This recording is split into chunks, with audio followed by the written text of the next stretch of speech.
चलते हैं दिल्ली से सटे उत्तर प्रदेश के गाजियाबाद की जनता के मुद्दे क्या हैं और लोगों के मन में क्या है। सीधे चलते हैं मोदी कैबिनेट में मंत्री वीके सिंह, जो कि मेरे सहयोगी रविकांत के साथ मौजूद हैं। Ravikant, over to you. देखिए, यहाँ पर हम गाजियाबाद के तुराब नगर मार्केट में है। ये मुख्य मार्केट है गाजियाबाद का, जो सबसे महत्वपूर्ण मार्केट है, जो बहुत ही ज़्यादा सघन है। वहाँ हम हैं, बहुत सारे लोग हमारे साथ हैं जो गाजियाबाद के लोग खरीदारी करने आते हैं। करीब 100 किलोमीटर के आसपास से दूसरे शहरों के लोग भी यहाँ खरीदारी करने आते हैं। यहाँ पर हम लोगों से बात कर रहे हैं। मैडम, इस बार चुनाव में आपके क्या मुद्दे रहेंगे? शिक्षा पर खास तौर से क्या मत है आपका? क्या काम हुआ है पिछले 5 साल में?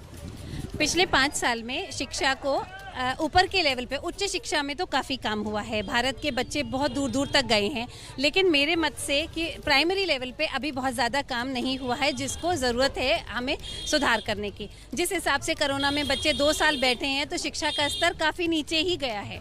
तो प्राइमरी लेवल को सुधारने की बहुत आवश्यकता है, क्योंकि घर घर में बच्चे अपनी पढ़ाई से विमुख हो रहे हैं। प्राइमरी लेवल पर सुधारने की जरूरत है। आप लोगों के ऊपर महंगाई का कितना असर हुआ है? 5 साल में महंगाई बढ़ी है, घटी है? बढ़ी है, बहुत बढ़ गई है महंगाई। और बहुत मुश्किल हो रहा है खर्चा चलाना। और रोजगार की क्या स्थिति है? आप अपने घर में आसपास देखते हैं। रोजगार तो अब धीरे धीरे फिर से शुरू हो रहा है, क्योंकि बीच में तो बिल्कुल बंद हो गया था। अब थोड़ा सा स्थिति सुधर रही है। क्या लग रहा है कि रोजगार में स्थिति सुधर रही है? पहले से थोड़ी इम्प्रूव हो रही है, पहले से इम्प्रूवमेंट है। बिजनेस भी वापस आ रहे हैं, जैसे आप देख सकते हैं कि बाज़ारों की रौनक फिर लौटी है। लेकिन ये है कि बिजनेस को उस लेवल पे लाने के लिए महंगाई उस हिसाब से जो है कम नहीं हुई है। पेट्रोल के दाम इतने ज़्यादा है, हर चीज़ इतनी महंगी हो गई है कि हम सबको बड़ी स्थिति का सामना करना पड़ रहा है कि कैसे इस चीज़ को सुधारें। शिक्षा का खर्च आप लोग उठा पा रहे हैं? नहीं, बहुत महंगा है। इसको थोड़ा सा डाउन करना चाहिए सरकार को, इस पर कंट्रोल करना चाहिए। जैसे क्या होता है कि हर चीज़ के अपनी मर्जी से परीक्षा की फीस जो है 1000 रुपये, 1500 रुपये एक दिन ले लेते हैं। उसका थोड़ा सा करना चाहिए सरकार को। क्या लग रहा है, आप लोग शिक्षा का खर्च उठा पा रहे हैं? शिक्षा में कुछ काम हुआ है पिछले 5 साल में? नए स्कूल खुले हैं? शिक्षा में काम तो हुआ है, लेकिन जो स्कूल फीसिस है, इन्होंने बच्चों की बिल्डिंग फीसिस वगैरह अब काफ़ी बढ़ा दी हैं।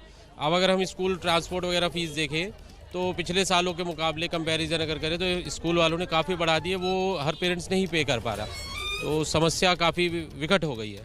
महंगाई को लेकर के क्या स्थिति है? महंगाई भी पहले से काफ़ी बढ़ रही है। देखो, हर चीज़ में ही पेट्रोल के दाम देखें हम और अपनी रोज़मर्रा की चीज़ें देखें तो आम आदमी को काफ़ी समस्या है। रोज़मर्रा के दाल चावल हर चीज़ का भाव रोज़ बढ़ रहा है। क्या स्थिति है? आप लोग शिक्षा का खर्च उठा पा रहे हैं? सर देखिए, मेरी बेटी तो अभी छोटी है, तो एजुकेशन के सेक्टर में तो नहीं बताऊंगा मैं। बट हाँ, अगर मैं बात करूं ओवरऑल, मतलब मैं प्रेफर करूंगा योगी जी को, क्योंकि जो क्लीननेस है और क्राइम जो इतना कम हुआ उनके उसके आने के बाद, प्लस मैं खुद देखता हूं मेरे एरिया में आज की डेट में बहुत ज़्यादा क्लीननेस है, डेवलपमेंट है, रोड्स अच्छी हो गई हैं, तो बेसिक जो नीड्स है वो पूरी हुई हैं कहीं ना। रोजगार की क्या स्थिति है? सर रोज़गार तो चैलेंज है। देखिए, वो एक कहीं स्टेट वाइज नहीं है, वो पूरे सेंट्रल वाइज चैलेंज है इस टाइम। तो इसमें मैं स्टेट गवर्नमेंट को नहीं इसमें करूँगा, कहीं ना कहीं सेंट्रल गवर्नमेंट में उसे पिचिंग करना पड़ेगा सर। तो आप लोगों को लगता है कि रोजगार जो है वो सिर्फ सेंट्रल गवर्नमेंट की चीज़ है, या आपको लगता है कि राज्य सरकार को इसमें कुछ करना चाहिए? इसमें राज्य सरकार की बहुत ज़्यादा आवश्यकता है हस्तक्षेप करने की, क्योंकि रोज़मर्रा में हर आदमी, आम आदमी बहुत परेशान है इस समय। डेली महंगाई जो है डेली अप होती जा रही है। समस्या इस समय विकट है बहुत। कोरोना काल में ये कहा गया कि किसी की भी मौत जो है वो ऑक्सीजन की कमी से नहीं हुई। आप लोगों का क्या एक्सपीरियंस रहा? बिल्कुल गलत है। ऑक्सीजन की बहुत कमी थी। हमारे परिवार वालों ने इस चीज़ को सफ़र किया, कई लोग चले गए इसमें, ऑक्सीजन नहीं था। ये चीज़ हमने खुद अनुभव करी है। आज की डेट में स्थिति बहुत सही है अस्पतालों में, लेकिन उस वक्त विकट स्थिति थी बहुत। हम खुद बहुत परेशान हुए इस चीज़ को लेके। आपका क्या एक्सपीरियंस है इस मामले में? स्वास्थ्य में ये कहा गया कि ऑक्सीजन की कमी के कारण किसी की मौत नहीं हुई यूपी में। ऑक्सीजन की कमी से हमारे ही परिवार में 3-4 लोगों की डेथ हुई है। तो मैं ये तो नहीं कहूँगी कि ऑक्सीजन की कमी से है, लेकिन अब स्थिति बहुत बेहतर है। बिजनेस कम्युनिटी के लोग खुश हैं कि अब रोजगार जो बाजार हैं वो खुल गए हैं। आप लोगों का ओवरऑल एक्सपीरियंस क्या है पिछले 5 साल में बिजनेस को लेकर? लॉ एंड ऑर्डर की स्थिति बहुत सुधार हुआ है। जो व्यापारियों से तहे दिन आप अक्सर देखते थे लूटमार हो गई, आपराधिक प्रवृत्ति के लोग आते थे और सामान का पैसा दिया नहीं दिया, अपहरण, फिरौती और जो इस टाइप की घटनाएं हम लोग आमतौर पे सुनते थे और इस टाइप की, उन सब चीज़ों पर निश्चित रूप से अंकुश लगा है। आज हम सरकार की लॉ एंड ऑर्डर के बारे में पोजीशन की बात करें तो पूरे समाज को, हमारे व्यापार को इसका बहुत अच्छा मिला है और ये सरकार इस मामले में सफल रही है। आप लोगों के मुद्दे क्या होंगे इस बार चुनाव में? एक तो सबसे पहले तो महंगाई कम होनी चाहिए, क्योंकि सबको गृहिणियों को, गृहस्थी को तो बहुत ही दिक्कत हो रही है महंगाई में। और शिक्षा का स्तर, हॉस्पिटलाइज, ये अच्छा होना चाहिए।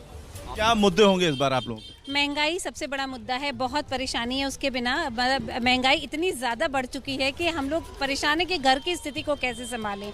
दूसरा भी मैं ये बात कहूँगी कि क्राइम बहुत कंट्रोल हो, ये ऐसे ही चले, जो भी सरकार आए, भाजपा हो कोई भी सरकार हो, लेकिन इन्होंने इस स्तर पे बहुत अच्छा काम किया है। हम लोग बहुत सेफ फील करते हैं आज की डेट में। छोटे व्यापारी भी हमारे साथ हैं, यहाँ पर छोटे छोटे काम करते हैं। आप लोग बताइए, आप लोगों का दिन भर की जो रोजगार की स्थिति है वो कैसी है? रोजगार की स्थिति अभी अच्छा है। पहले लॉकडाउन में बहुत कम था और हम लोग काफ़ी दुखी थे, लेकिन गवर्नमेंट ने हमारी बहुत मदद की, हमें घर भी पहुंचाया और हमारा राशन भी मुफ्त दिया और घर वालों की भी देखभाल की और बहुत अच्छा कंफर्टेबल फील किया हम लोग। ये एक बहुत पॉजिटिव बात है, अच्छी बात है। आप बताइए क्या है एजुकेशन पे, आप लोग एजुकेशन पे आप बोलना चाहते हैं, एजुकेशन का खर्च उठा पा रहे हैं? नहीं, एजुकेशन का खर्च नहीं जुड़ा हुआ ना। यूपी के बारे में बोलना चाहूँगा। यूपी में एजुकेशन की प्राइमरी लेवल की व्यवस्था बिल्कुल सही नहीं है, बिल्कुल भी सही नहीं है। बच्चों के लिए बस एक घेरने के लिए मिड डे मील दिया जाता है और कुछ नहीं। बच्चे ना पढ़ रहे हैं ना कुछ हो रहा है। एजुकेशन में यूपी का शायद मेरे हिसाब से बिल्कुल नील है। Delhi is much better, Delhi is much better. Kejriwal is very very very nice vice CM. आपको बताइए, एजुकेशन, 2 बच्चों के साथ आप हैं, एजुकेशन का खर्च उठा पा रही हैं? जी उठा पा रही हूँ। क्या लगता है कि शिक्षा में पिछले 5 साल में सरकार ने अच्छा काम किया? क्या आपका एक्सपीरियंस क्या है? मतलब ऑनलाइन क्लास चली तब तक तो काफ़ी अच्छा नहीं था, लेकिन अब स्कूल वगैरह खुल गए हैं तब से काफ़ी अच्छा हो गया है, वरना ऑनलाइन में तो पढ़ाई भी बच्चों की ज़्यादा अच्छी नहीं हो पा रही थी। सरकार ये कह रही थी कि ऑनलाइन शिक्षा के लिए उसने मदद की है, किसी तरह की मदद आपको मिली? हाँ मिली बच्चों को। ऑनलाइन क्या? ऑनलाइन हाँ जी, परसेंटेज डाउन हुई है, पहले जितनी अब थी उससे कम हुई है, बट अब ऑफलाइन हुई तो लग रहा है कि टीचर सही से पढ़ा रहे हैं और बहुत प्रोग्रेस हुआ है पहले से। तो अच्छा लगा, स्कूल जाके फ्रेंड से मिले, जो 2 ईयर से बिल्कुल बंद हो गया था सब कुछ। आपके लिए चुनाव में मुद्दा क्या होगा? मुद्दा तो कुछ नहीं है, कुछ नहीं। चुनाव में तो चुनाव में क्या मुद्दा? नहीं, राम मंदिर बन गया, यही चुनाव मुद्दा है हमारे लिए। तो हमारे लिए तो एक ही मुद्दा है इस बार, अगली बार जो भी होगा वो देखा जाएगा। आप बताइए, आपके लिए चुनाव में क्या मुद्दा होगा? चुनाव का मुद्दा तो कुछ नहीं होगा, ना महंगाई का ना कुछ होगा। सिर्फ ये होगा जी क्या नाम कि जो सरकार ने नियम लागू किए हैं, जैसे कि योगी सरकार जी ने क्या नाम की गरीबों की मदद की, जी राशन है, राशन फ्री दिया जा रहा है, ठीक है जी, गरीबों को, और जी गरीब लोगों के फ्लैट वगैरह दिए गए हैं, ये मुद्दा होगा, उनका मुद्दा ये होगा जी वो। और इस तरह से बहुत सारे लोग हैं। आप बताइए कि आपके लिए क्या मुद्दा होगा? मुद्दा इस समय देखो, बच्चों की जो पढ़ाई लिखाई का है, इस समय बच्चों की एजुकेशन की बहुत ज़्यादा ज़रूरत है आगे। और क्राइम रेट तो इन्होंने काफ़ी नीचे कर दिया है, काफ़ी डाउन हुआ है। इस तरीके से चलना चाहिए क्राइम रेट में। बाकी मुद्दा मेन जो है वो महंगाई का ही रहेगा आगे भी। आप लोग स्टूडेंट हैं, आप लोग बताइए, शिक्षा का खर्च आप लोग उठा पा रहे हैं? नहीं उठा पा रहे हम शिक्षा का खर्च जी। क्या लगता है कि शिक्षा में क्या कुछ हुआ है पिछले 5 साल? शिक्षा में काफ़ी कुछ मतलब बर्ताव भी आया है। कोई स्कूल कॉलेजेस आपके आसपास खुले हैं? हाँ जी खुले हैं, लेकिन कोई भी रूल्स या फॉलो नहीं हो रहे हैं। और शिक्षा के उद्देश्य में आजकल काफ़ी खर्च बढ़ भी गया है। इस पर सुनवाई ऊपर से तो हो रही है, पर नीचे लोग जो हैं वो सुनवाई को, उस चीज़ को फॉलो नहीं कर रहे हैं। सरकारी अस्पताल में मुफ्त स्वास्थ्य सुविधा मिल रही है आप लोगों को? नहीं मिल पा रही है। लोग जाते हैं, टक्कर खा के आ जाते हैं। मतलब ऊपर से तो है सुनवाई, पर नीचे के घूसखोर लोग जो हैं वो सुनवाई नहीं कर रहे। ना ही मेडिकल की सुविधा है, ना ही किसी चीज़ की कोई सुविधा उपलब्ध नहीं है। रोजगार की क्या स्थिति?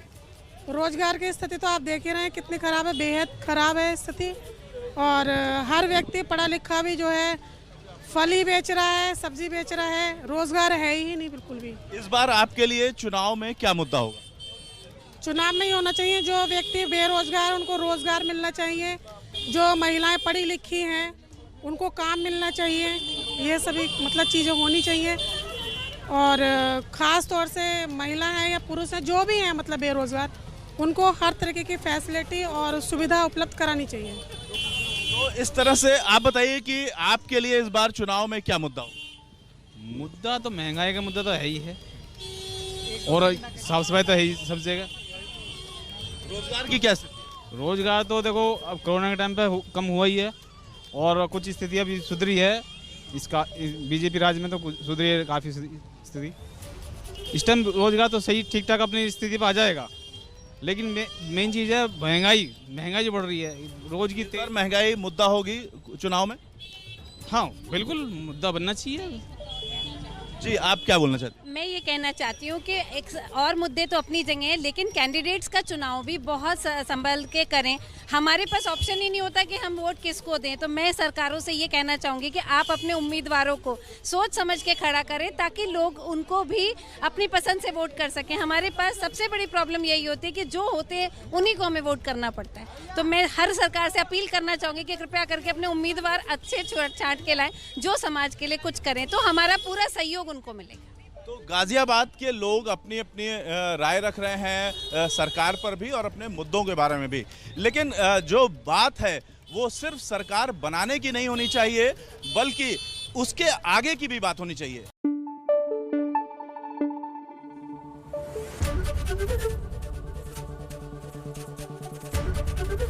एबीपी न्यूज़ आपको रखे आगे।